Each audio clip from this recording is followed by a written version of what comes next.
NATO के हथियार, रूस पर प्रचंड प्रहार।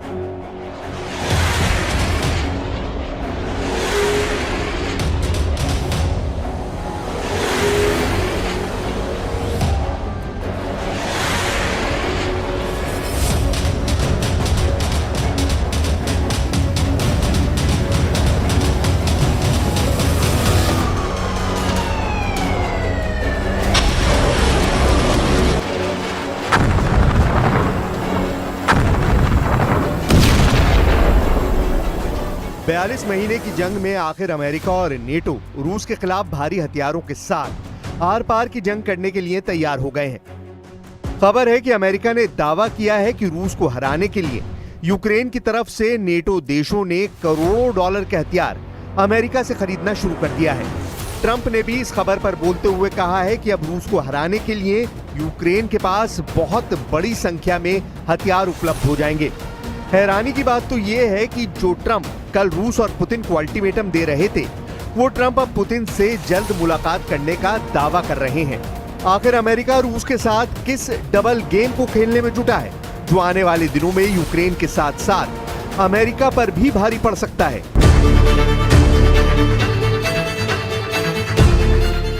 यूक्रेन को बहुत जल्द नेटो की तरफ से करोड़ों डॉलर के अमेरिकी हथियार मिल जाएंगे, लेकिन सवाल उठता है कि तब तक तो रूस यूक्रेन को चबा जाएगा। अगर हम पिछले 3 हफ्तों की जंग पर नजर डालें तो रूस पूर्वी यूक्रेन के कम से कम 10 नए इलाकों पर कब्जा कर चुका है। कई महत्वपूर्ण ठिकाने भी रूस के कब्जे में आ चुके हैं। रूसी सेना ने पिछले 1 हफ्ते के अंदर ही 4000 से ज्यादा यूक्रेनी सैनिकों को मार डाला है। मरते, हाँफते और पिटते यूक्रेन को देखकर ट्रंप ने भी 8 अगस्त की डेडलाइन युद्ध रोकने के लिए पुतिन को दी है। लेकिन इस बीच जो खबर सामने आई है वो हैरान करने वाली है। खबर यह है कि ट्रंप पुतिन से मिलना चाहते हैं। अमेरिकी राष्ट्रपति डोनाल्ड ट्रंप के मुताबिक वो रूस के राष्ट्रपति व्लादिमीर पुतिन से बहुत जल्द मुलाकात कर सकते हैं। ये बयान मॉस्को में ट्रंप के खास दूत स्टीव विटकॉफ और पुतिन के बीच हुई बेहद कामयाब बातचीत के बाद आया है। ट्रंप ने यूक्रेन के राष्ट्रपति व्लादिमीर ज़ेलेंस्की के साथ भी फोन पर बात की। इस बातचीत में नेटो प्रमुख और ब्रिटेन, जर्मनी, फिनलैंड के नेता भी शामिल थे। ट्रंप का कहना है कि यूक्रेन रूस जंग को खत्म करने की राह पर बड़ा कदम उठाया जा सकता है। ट्रंप ने व्हाइट हाउस में पत्रकारों से कहा, बहुत जल्द पुतिन और ज़ेलेंस्की से मुलाकात का अच्छा मौका है। हालांकि उन्होंने ये नहीं बताया कि पुतिन के साथ उनकी मुलाकात कहां होगी। न्यूयॉर्क टाइम्स और CNN के मुताबिक ट्रंप अगले हफ्ते पुतिन से मिल सकते हैं और फिर पुतिन और ज़ेलेंस्की के साथ बातचीत करना चाहते हैं। रूसी मीडिया की एक टीवी एंकर ने भी इस खबर की पुष्टि की है। И возвращаемся сейчас к сообщениям из Кремля. Россия и США договорились о встрече президентов двух стран Владимира Путина и Дональда Трампа уже в ближайшие дни. И, как отметил помощник президента Юрий Ушаков, началась проработка саммита. Место встречи, по словам Юрия Ушакова, будет объявлено позже. Также Ушаков сообщил, что... नेटो का पैसा, अमेरिका के हथियार, रूस पर हमला। लेकिन अब आप ट्रंप का डबल गेम देखिए। एक तरफ युद्ध विराम को लेकर ट्रंप पुतिन के साथ मीटिंग करने के लिए उतावले हैं, तो वहीं दूसरी तरफ रूस को हराने के लिए ट्रंप ने नेटो के पैसों को यूक्रेन में झोंकना शुरू कर दिया है। नेटो के सदस्य देश नेदरलैंड ने भी यूक्रेन जंग में करोड़ों डॉलर फूंकना शुरू कर दिया है। खबर है कि नेटो देश मिलकर यूक्रेन को अरबों डॉलर के हथियार देने जा रहे हैं ताकि रूस को जंग में हराया जा सके।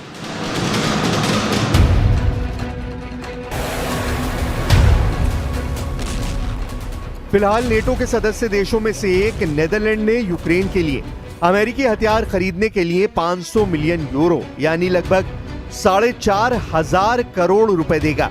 नेदरलैंड पहला नेटो देश है जिसने अमेरिकी राष्ट्रपति डोनाल्ड ट्रंप के दोबारा चुने जाने के बाद यूक्रेन को अमेरिकी हथियार देने के लिए नए नियम को अपनाया है। 24 फरवरी 2022 को रूस द्वारा यूक्रेन पर बड़े हमले के बाद से अमेरिका यूक्रेन का सबसे बड़ा समर्थक बनकर उभरा है। सिर्फ बातों में नहीं बल्कि पैसों और हथियारों में भी। 12 मार्च 2025 तक अमेरिका यूक्रेन को 66.9 अरब डॉलर यानी 5,86,746 करोड़ रुपए की सैन्य मदद दे चुका है, जिसमें आधुनिक हथियार, गोला बारूद, ट्रेनिंग और जंग के मैदान में रियल टाइम इंटेलिजेंस शामिल है।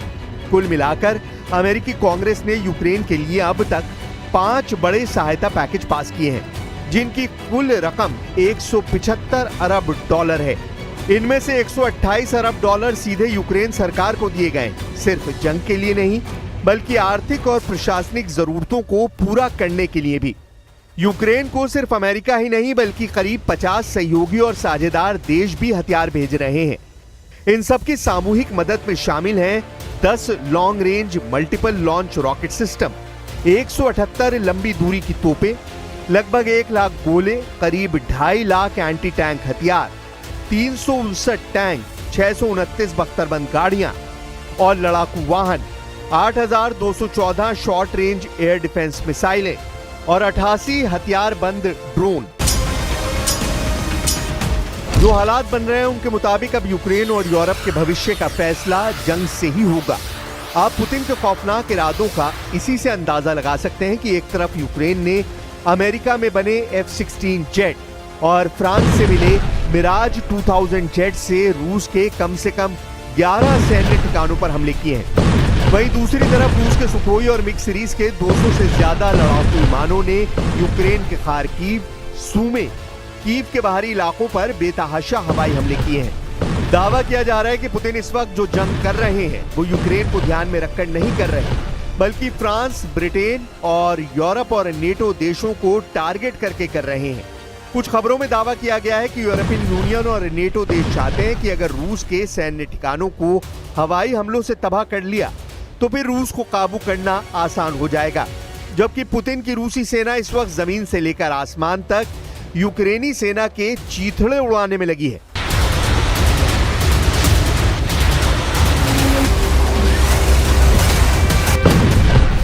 रूस ने उतारे नेटो किलर जेट।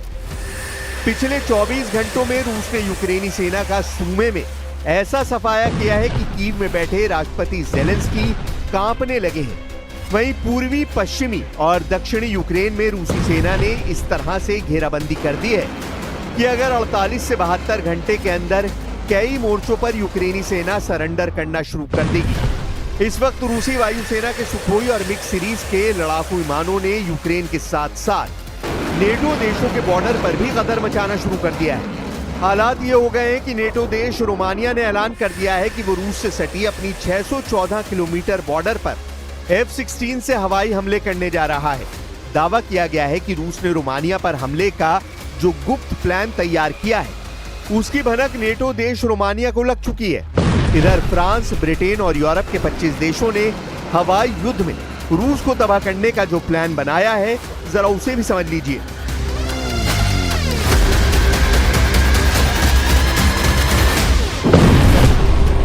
रूस के साथ हवाई युद्ध यूरोप को बचाएगा F-16।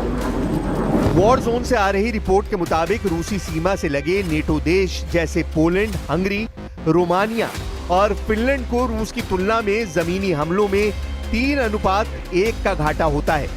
लेकिन जब मौका रूस के खिलाफ हवाई युद्ध में आता है तो नेटो देशों का पलड़ा भारी हो जाता है।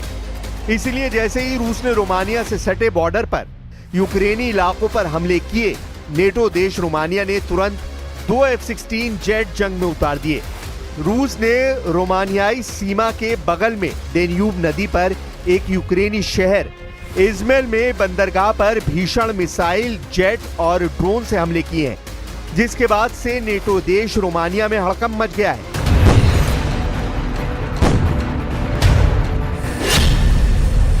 अब आप ये भी जान लीजिए कि क्यों नेटो देश रूस पर हमला करने के लिए सबसे ज्यादा F-16 फाइटर जेट पर भरोसा कर रहे हैं। इसकी वजह इस वक्त नेटो देशों के पास अनुमानित 1887 F-16 जेट है, जो रूस के साथ हवाई युद्ध में गेम चेंजर साबित हो सकते हैं। पहले आप ये जान लीजिए कि किस नेटो देश के पास कितने F-16 जेट हैं। मीडिया रिपोर्ट्स के मुताबिक इस वक्त नेटो देशों के पास कुल 1887 F-16 जेट हैं।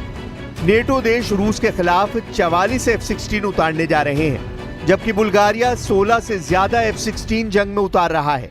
डेनमार्क के भी 30 F-16 जंग में उतर रहे हैं। ग्रीस ने तो 120 से ज्यादा F-16 उतारने का ऐलान कर लिया है।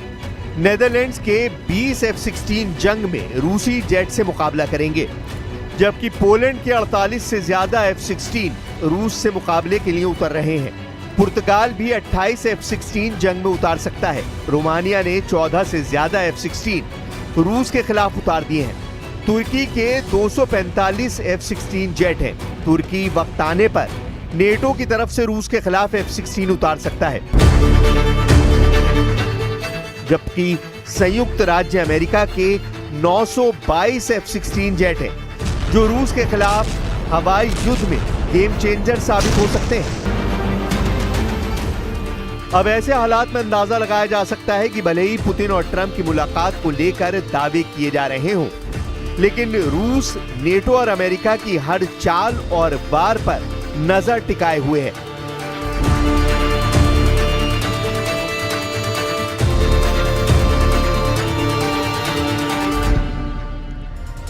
इजराइल की वॉर कैबिनेट ने गाजा पर पूर्ण कब्जे की योजना को हरी झंडी दे दी है।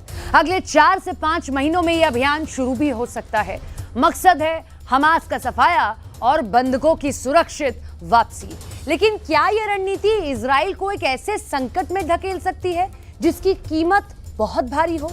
क्योंकि सेना के बड़े अधिकारियों ने चेतावनी दे दी है कि यह कदम देश को ब्लैक होल में ले जा सकता है। तो क्या कब्जा समाधान है या एक नई त्रासदी की शुरुआत? आपको दिखाते हैं गाजा पर कब्जे की कीमत की वो कहानी जो कई देशों को विध्वंसक आग में झोंक सकती है।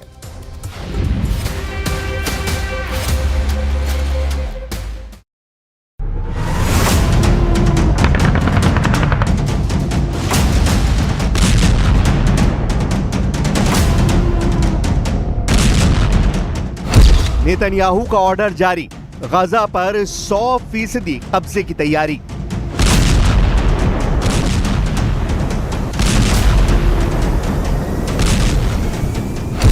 वॉर कैबिनेट में तैयार कब्जे का प्लान, गाजा में होगा कोहराम।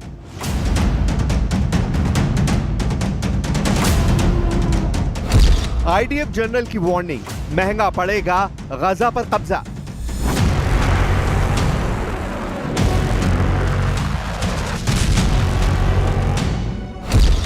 कब्जे की प्लानिंग पर नेतन्याहू बना मियाल जमीर।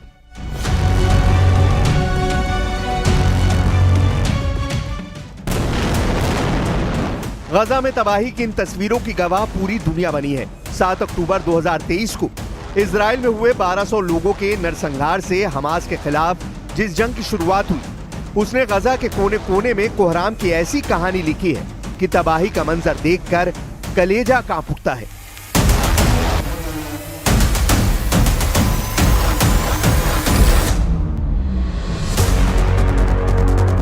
इजराइल की घातक मिसाइलें गाजा के जर्रे जर्रे में बारूद पेवस्त कर चुकी हैं और इस बारूद में होने वाला हर धमाका गाजा को एक नई तबाही की तरफ ले जा रहा है। लेकिन कहानी सिर्फ यही नहीं है। अभी नेतन्याहू की वो सौगंध बाकी है जहां तबाही का असल मंजर बाकी है, क्योंकि नेतन्याहू की वॉर कैबिनेट ने गाजा पर 100% कब्जे का प्लान तैयार कर लिया है। ये एक ऐसा प्लान है जो गाजा में कोहराम मचाने वाला है।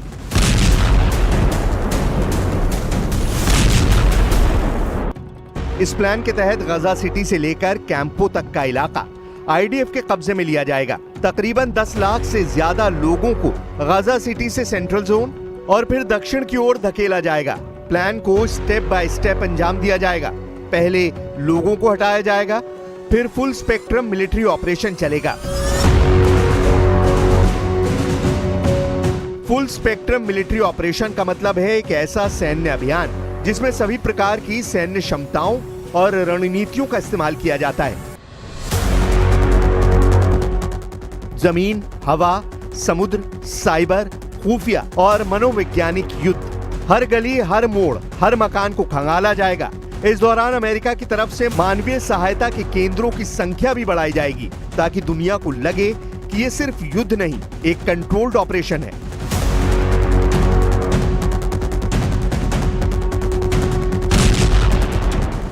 वो भी उस गजा में जहां हर गली में बारूद की गंध बस चुकी है, छतों से उड़ती धूल, फटते बम और जमीन पर गूंजती चीखें। यही गजा में जंग का नया चेहरा है। हर धमाका किसी घर को ढहा देता है, किसी सपने को राख कर देता है।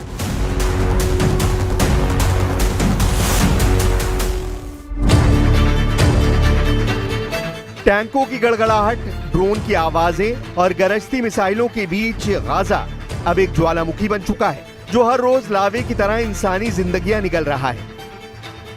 आईडीएफ के टैंकों का काफिला धीरे धीरे सिटी की तरफ बढ़ रहा है।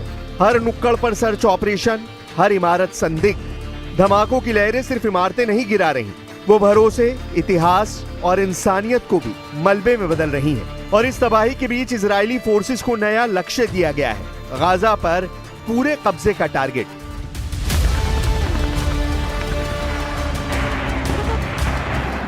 लेकिन जमीनी सच्चाई यह है कि एक एक गली में छिपे हमास के लड़ाकों से टकराना आसान नहीं होगा। इजरायली सेना के जनरल तक इस प्लान से सहमत नहीं है। IDF chief of staff general Eyal Zamir ने साफ कहा, यह कब्जा इजराइल को एक ऐसे ब्लैक होल में ले जा सकता है जहां से निकलना नामुमकिन होगा।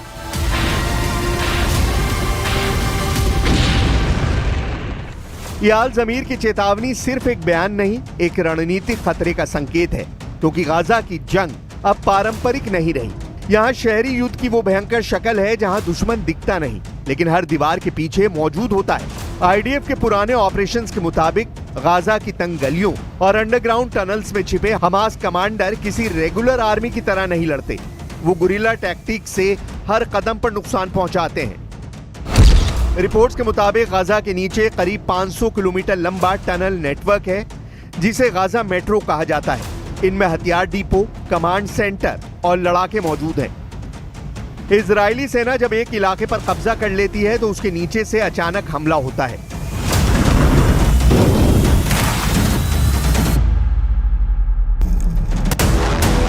इस बार का मिशन सिर्फ ऊपर से नहीं, नीचे से भी लड़ा जाएगा, यानी फुल स्पेक्ट्रम ऑपरेशन। अब अंडरग्राउंड वॉर में बदल सकता है, जिसमें टनल वॉरफेयर सबसे खतरनाक पहलू है। इतिहास गवाह है, चाहे वियतनाम हो या अफगानिस्तान, टनल्स में लड़ा गया युद्ध हमेशा महंगा पड़ा है। आईडीएफ को इस बार उसी भूल भुलैया में उतरना होगा।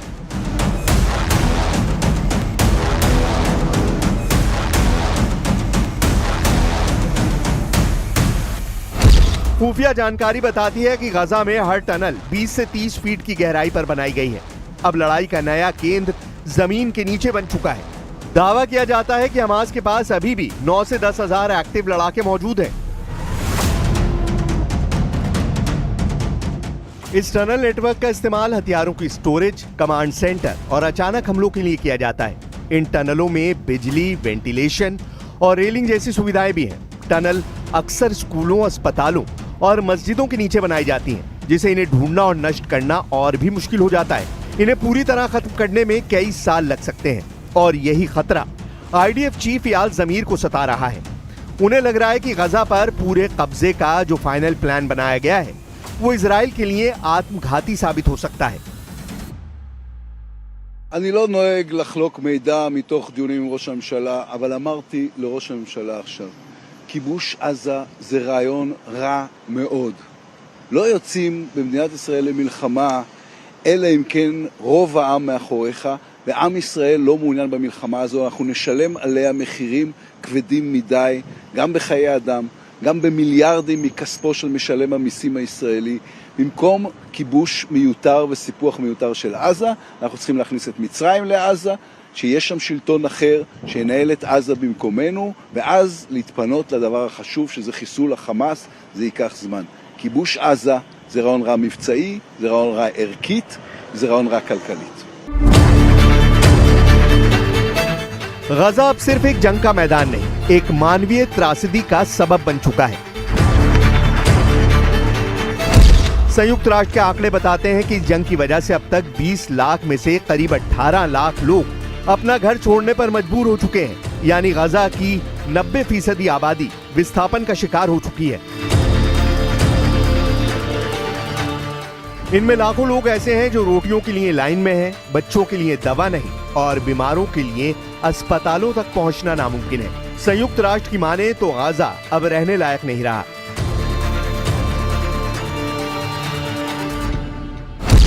75% स्वास्थ्य सेवाएं या तो पूरी तरह नष्ट हो चुकी हैं या काम नहीं कर रही हैं। 50% आबादी गंभीर भूखमरी की चपेट में है। हर 10 में से 8 परिवारों को रोजाना भूखे सोना पड़ रहा है। Malnutrition is widespread and hunger-related deaths are rising. In July, nearly 12,000 children under 5 years were identified as suffering from acute malnutrition, the highest monthly figure ever recorded.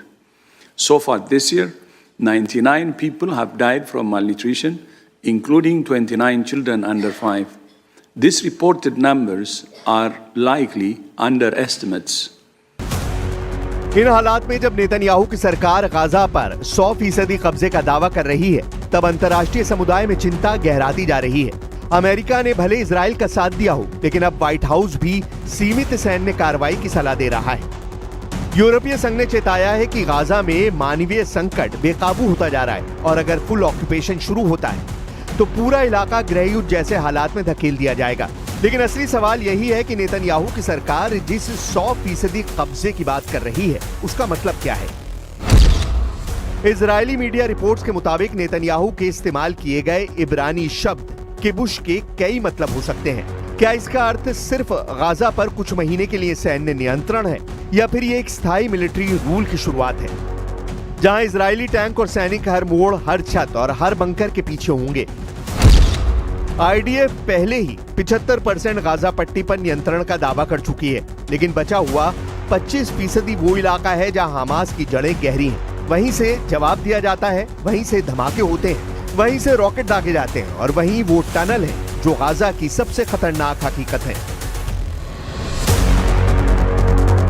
विश्लेषकों के मुताबिक अगर ये फुल ऑक्यूपेशन लंबे समय तक चला तो वहां फिर से इजरायली सेटलमेंट्स बनाए जा सकते हैं, यानी दशकों बाद फिर से गाजा में यहूदी बस्तियों की वापसी की कोशिश। और यही वजह कि ऑपरेशन सिर्फ एक सैन्य कार्रवाई नहीं बल्कि राजनीतिक वर्चस्व की कोशिश भी लग रही है। लेकिन इस रास्ते पर चलना आसान नहीं होगा। हर घर के नीचे एक टनल, हर गली में एक घात। ये जंग जीतना वक्त से ज्यादा जिंदगियों की कीमत मांगता है और यही डर है जनरल याल जमीर को, यही चिंता है अंतर्राष्ट्रीय समुदाय को, क्योंकि गाजा की जंग अब बारूद से आगे बढ़ चुकी है। अब ये एक ऐसा विस्फोट है जिसमें न सिर्फ दीवारें ढहती हैं बल्कि पूरी सभ्यता खाक होती है।